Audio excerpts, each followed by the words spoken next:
So hello guys, and welcome to another episode of Question Block. And the last question was, what is your favorite boss in the Paper Mario series? So there's so many great bosses throughout the Paper Mario series, and recently with the Thousand Year Door remake, we got some amazing ones remade in HD. Honestly, some of my favorites. We also got some new ones as well, but I won't spoil them, because some of you probably haven't finished the remake yet. But let's go ahead and get into the answers here.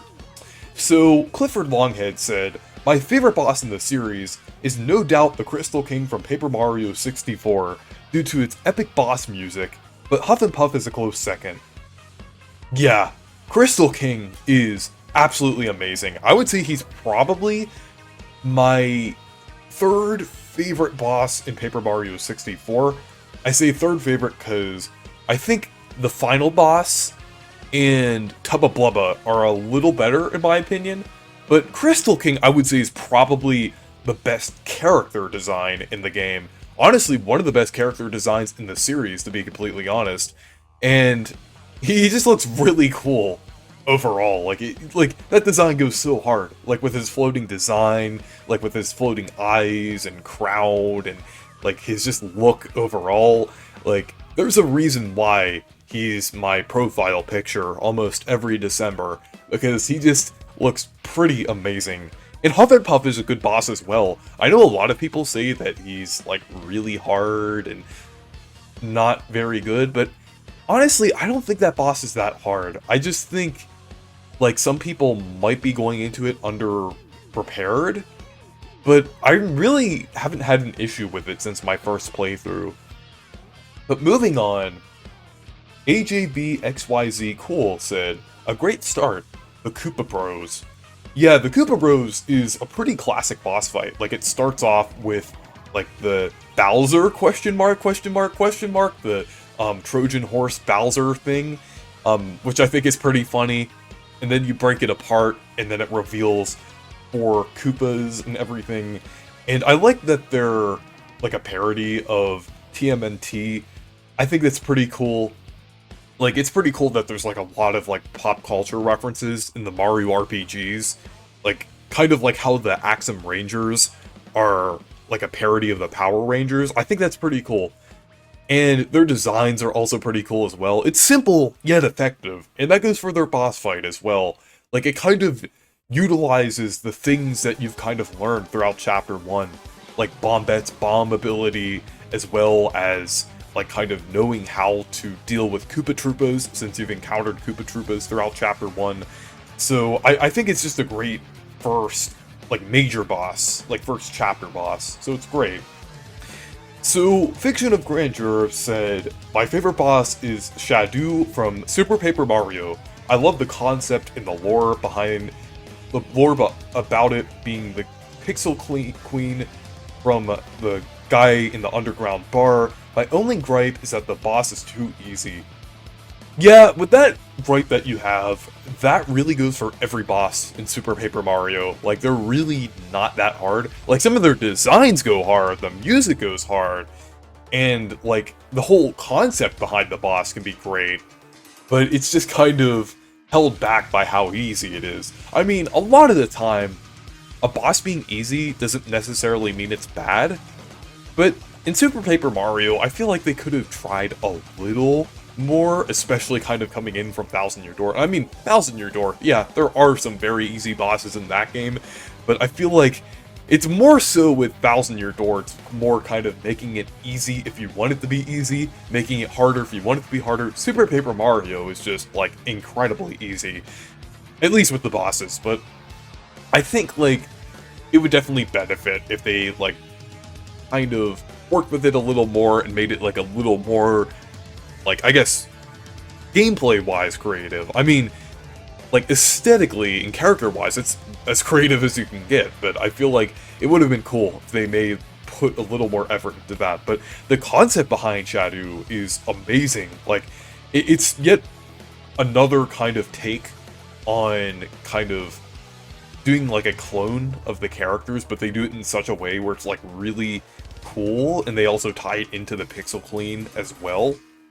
So I think I definitely think that's like a pretty like cool and interesting concept for like the final boss of the Pit 100 Trials. It's almost like, I'm not gonna spoil it, but it's like when you go through the Pit 100 Trials again in the Thousand Year Door remake. I'm not gonna spoil what it is, but it's absolutely incredible, and I think this is like the first kind of iteration of a Paper Mario game doing like something extra special for like the final boss of like something, or like a secret boss for something.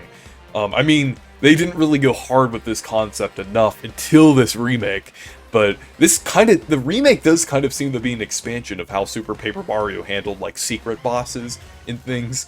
But yeah. So moving on, Me Now Deal With It said, Tubba Blubba for sure. The concept of an enemy that's menacing because it's invincible, and invincible because it took its heart out, and you find the heart and beat it back into the body to be able to take out the body it's essentially in the best way. Yeah, it's a really cool boss overall. Like, I really like how intimidating Tubba Blubba, like, kind of starts out to be, like, when you're trying to hide from him in his, like, castle. And I just, like, it's really interesting overall. Like, he starts off as intimidating, and then, like, you find out that he's, like, even though he starts out as invincible without his heart, he's really not that strong, like, when he actually has his heart in him. So I think it's a pretty cool concept overall. Like, I think it's funny how he, like, describes himself. He's a sensitive guy in, like, in a big body. So I think it's just a pretty cool boss overall. Just, like, a pretty cool concept. It's kind of like a precursor to Thousand Year Door's Chapter 4 of having, like, a super interesting boss like that. There are some parallels, because they both are technically the spooky themed chapters of each game, but I think it's pretty cool overall. I think Tubba Blubba is a pretty cool boss. Definitely one of my favorites in 64. So Jaden the Red Fox said, Larry's battle in Color Splash. Waiting on top of a fast-moving train with the sunset in the background is so raw. Yeah, I definitely agree with, like, the train part of it, because that's also why I like the Smorg from Thousand Year Door, because it has, like, a sense of urgency to it when you're on top of a train. And even though I'm not, like, a huge fan of Color Splash using the Koopalings as the main bosses, I do like the Koopalings, don't get me wrong, I do like the Koopalings, but, even though I don't necessarily like the fact that they use the Koopalings as the main bosses, they did, like, do some interesting concepts with it. Like, the fact that you, like, fight them on top of the train is, like, at least a little creative, and the music is also really good as well. Like, the boss music in Color Splash is just pretty great overall, and it's definitely a pretty cool kind of scenario there. Like, you could definitely tell, like, with the modern Paper Mario devs, that they're definitely capable of doing a lot within their limitations, and I mean, we're seeing the full extent of that with the Thousand Year Door remake, when they now don't necessarily have limits, but I think, like, you can definitely see they were trying to push, like, their creative potential, like, with a boss on top of a train and everything. But yeah, I think, like, the fact that they kind of reintroduced that concept in Color Splash, kind of built off of that concept from Thousand Year Door, is pretty cool. Even though I am kind of critical of the fact that they use the Koopalings, and I don't necessarily like the fact that they, like, the Color Splash battle system is kind of the way it is, but I can definitely see where you're coming from with this boss. It does look great. So Nunya Business said, my favorite boss is definitely Chapter 4's of Thousand Year Door, but you'd be surprised as to why. I never beat him, I never learned his name. I was a little kid playing Thousand Year Door and wasn't really reading properly. My dad had it running on our Wii at the time, I think. So yeah, I really like him because he may not be the strongest challenge, but he created an interesting moment for me. A guy I couldn't beat or figure out. That is really interesting, like, that you kind of ran into that, like, experience there. Like, I've had that experience in the past, like, where I couldn't, like, beat a boss at least at first with some games. Like, I've had certain moments, like in Super Mario 64, when I was playing it as a kid, like, one of the Bowser battles was, like, kinda hard, but I eventually beat it. But I've had certain moments like that as a kid, where there were, like, certain bosses. I've had a few moments in Zelda like that as well, but I could definitely see, like, Desmond being, like, an issue like that. Yes, we're calling him Desmond, but, like, I also think he's, like, one of the best bosses in the series as well, but just because he's, like such a funny character in general, and the fact that he steals Mario's name and body is just a really cool concept, and how they handle it is really cool as well. Like, they kind of do, like, a gag end of chapter, like, after that, like, initial boss fight, and I just think it's pretty cool overall, and, like, the fact that kind of Vivian teams up with you to help, like, take him down and everything, and the fact that you have to guess his name and then find the letter P, I just think that's really cool, and it's just really fun overall. He has a pretty cool personality as well. He's pretty funny overall, and yeah, I think Chapter 4 is definitely my favorite chapter in Paper Mario 64, I would say, and Desmond is definitely a part of that. So yeah, Glitchy Guru said, my favorite boss in Paper Mario is the Paper Macho Gooper Blooper. I love the build-up to his appearance all throughout the defunct Princess Peach ship, and how it ties into Bobby's backstory.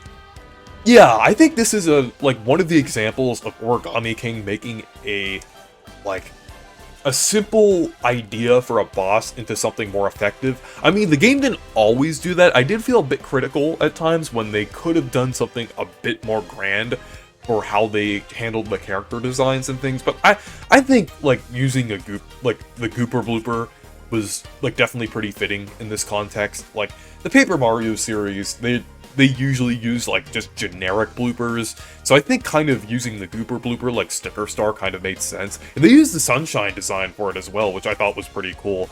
So I thought that was pretty cool seeing that in the Paper Mario series. And I also like the Paper Macho bosses a lot more than the regular battles in the game, so that's definitely a plus. That, it was actually a pretty fun boss as well. Like, that was one thing that Origami King handled really well, was its actual real-time bosses. I think Origami King really should have been, like, an action RPG, like a 3D version of Super Paper Mario, but, I mean, I guess, like, with the Origami King world design, and, overworld design, and gameplay design, and everything, but, I just think it would have been, like, a little better if they did that, but the Gooper Blooper boss was pretty fun, I would say, and I like how it kind of tied into, like, the Princess Peach ship, and, like, with the ink being everywhere, and then Bobby's story. I think it was great overall, and definitely, like, a highlight of that part of the game. But yeah, anyways, those are some great selections of bosses in general. I would say my personal favorite would okay, I guess one of the new super bosses would probably be up there as my favorite boss, but I'm not going to spoil it. I'm just going to say one of them is up there as one of my favorites now. The one that you go through the Pit 100 trials again to beat, that is tied as my favorite along with Desmond. So yeah. But anyways, thank you guys for watching this video. Make sure to leave a like and subscribe for more, and make sure to check out my Discord server and Twitter if you want to.